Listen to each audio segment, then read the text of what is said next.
আসসালামু আলাইকুম, সবাই কেমন আছেন? তো বন্ধুরা, আজকে আমরা আলুর চপ বানাবো, সেটি আপনাদের সঙ্গে শেয়ার করব। তো আলুর চপ কীভাবে তৈরি করব সেটি দেখাচ্ছি। তো আজকের আলুর চপের পুরো যেই সিস্টেম বা যেই রেসিপিটা, সেটা আমি নিজেই করেছি। তো দেখতে পাচ্ছেন এই মুহূর্তে আমি এখন চুলায় কড়াই বসিয়ে দিয়েছি এবং সেখানে পেঁয়াজ মরিচ তেলে অলরেডি দিয়ে দিয়েছি। তো এটা হচ্ছে আসলে আমাদের বাড়ির একটা ছোট প্রোগ্রাম। সেখানে মোটামুটি ৫-৭ কেজির মতো আলু হবে।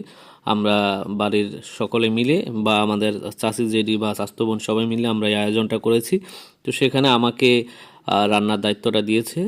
তো আমি আসলে এই রেসিপিটার মূল যেই বিষয়গুলো থাকে সেগুলো আমি শেয়ার করেছি এবং বাকি কাজটা আমার ওয়াইফ করেছে।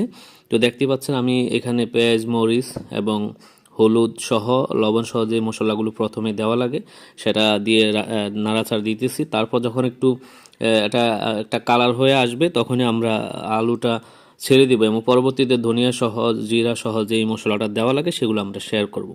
তো এটি হচ্ছে আমাদের আলু এবং আলুটা অলরেডি ছোলা হয়ে গিয়েছে।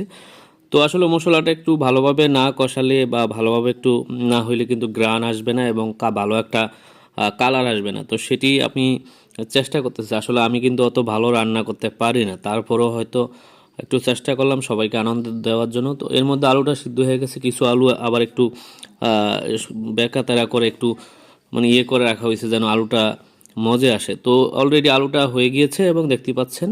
আবার সেটা নামিয়ে আমি একটু ভিডিও করে নিলাম যেন সবাইকে দেখাতে পারি। তো সবাই ভালো থাকবেন, ভিডিওটা ভালো লাগলে অবশ্যই শেয়ার করবেন।